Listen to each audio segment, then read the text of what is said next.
Grab that iced Americano you've literally been using to cling to life, find the most comfortable spot to recline, and let's just bypass all that rigid, toxic corporate optimism for a second. We need to have a private, soul-bearing conversation today.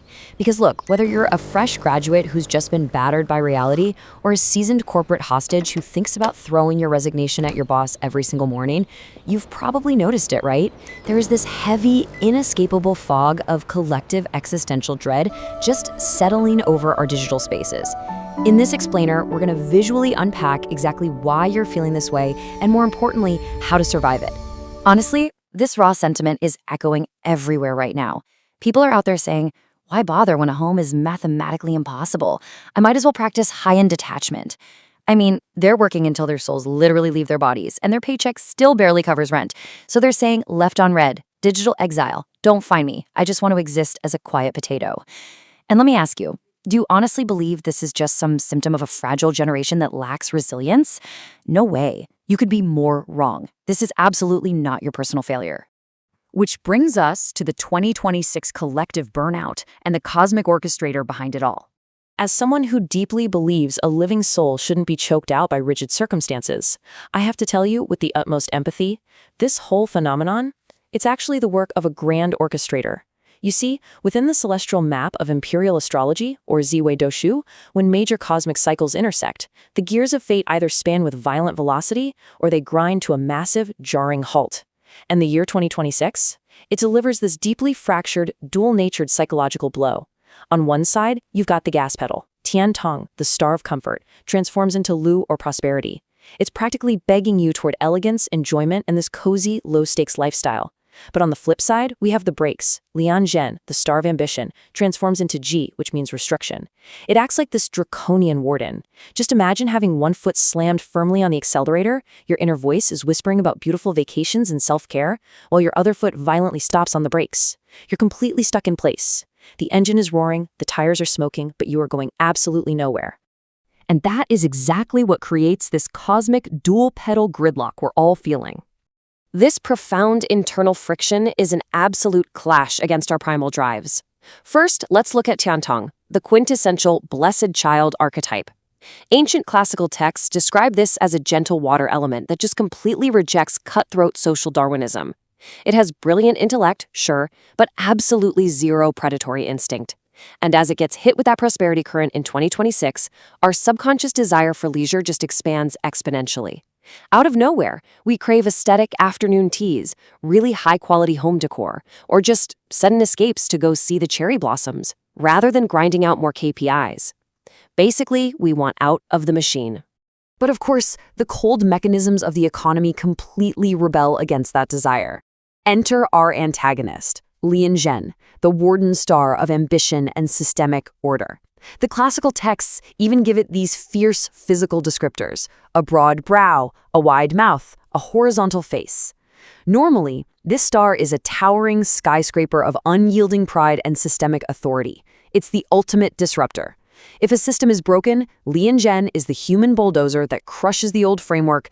However, when you starve it of a proper stage, which is exactly what the restrictive currents of 2026 do, it undergoes a really dangerous mutation.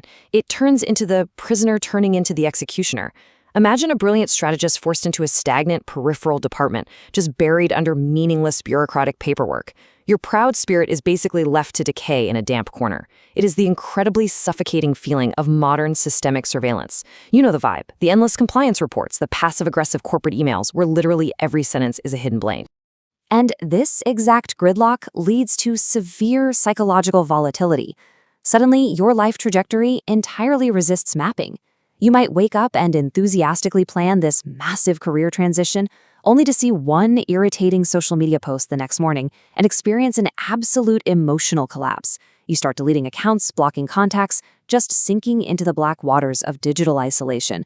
To the outside world, you seem erratic, but to yourself, your grand ambitions are just sitting in solitary confinement.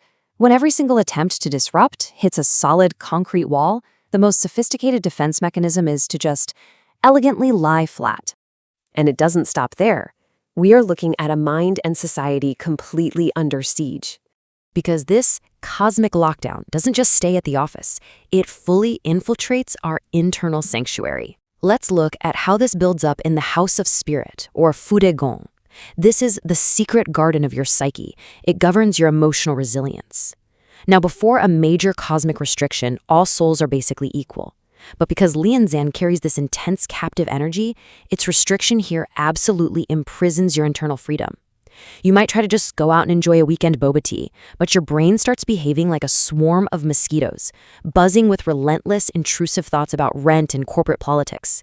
Your quiet inner garden basically turns into a terrifying minefield.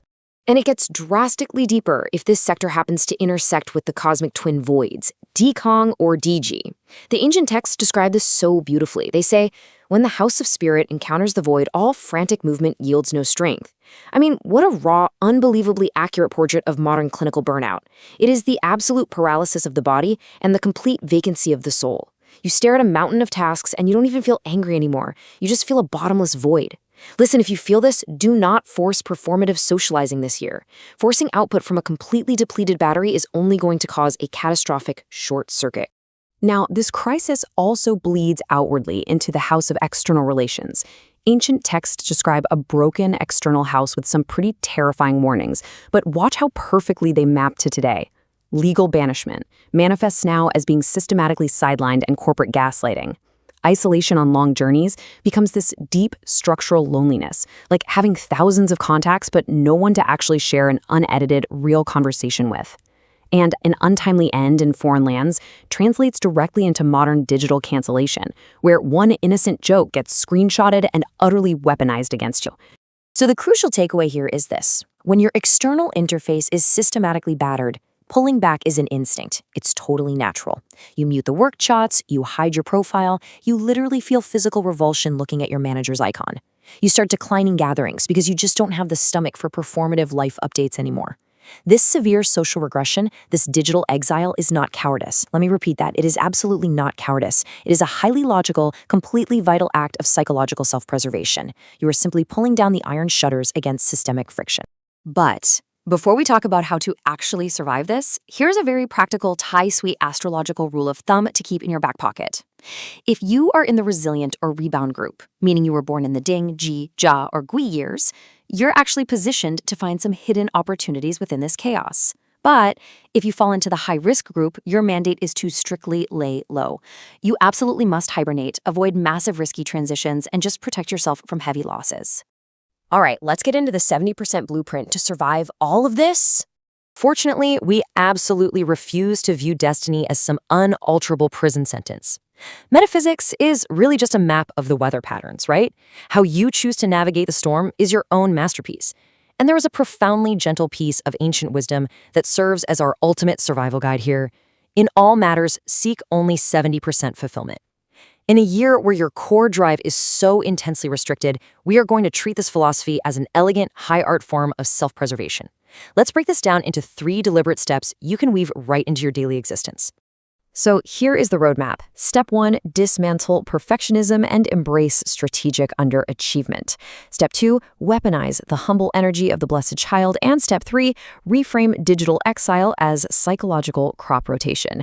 We are officially dropping all grandiose resolutions right now because honestly, just surviving is winning. Okay, step 1, you must embrace strategic underachievement. The harder you fight for absolute perfection this year, the more those restrictive currents are going to lock you in place. So if a corporate task previously demanded 120% of your life force, you are now going to gracefully execute it to a solid 70%. Deliver it on time, leave 0 technical vulnerabilities, but fiercely, and I mean fiercely, hoard that remaining 30% of your energy for your own soul. This isn't negligence, guys. It is a highly sophisticated astrological defense mechanism. Moving on to step 2, which is activating the gentle energy of the blessed child to act as your personal armor. When the office devolves into cutthroat warfare, you absolutely refuse to participate. When someone tries to drag you into their drama or conflict, you disarm them completely with a tranquil smile and a very soft, deflecting phrase like, "You make an excellent point. I appreciate your insight." By totally relinquishing the desperate need to prove your superiority, the arrows of malice literally lose their target. You get to quietly slip away from the eye of the storm. And finally, step 3. We have to completely reframe digital exile. If your internal battery is at 1%, accept it without an ounce of guilt. Initiate a massive digital detox. Sever those work notifications the minute your shift ends. What we're doing here is engaging in intentional psychological crop rotation. I want you to think of this year as an agricultural fallow period. When the cosmic weather has slammed on the brakes, forcing a harvest is only going to yield barren soil. So use this deceleration. Read a book, reclaim some extra sleep, explore ancient philosophies. Just decelerate. Which brings us to our final and definitely most crucial takeaway today. Resting is not rotting. Every single moment of silence, every act of seemingly unproductive rest that you claim for yourself right now is actually a quiet accumulation of immense energy. You are perfectly preparing your spirit to detonate with terrifying, magnificent force the moment the cosmic gates finally reopen and your drive is set free. So please let yourself rest. Will you give yourself permission to step back and preserve your 30%?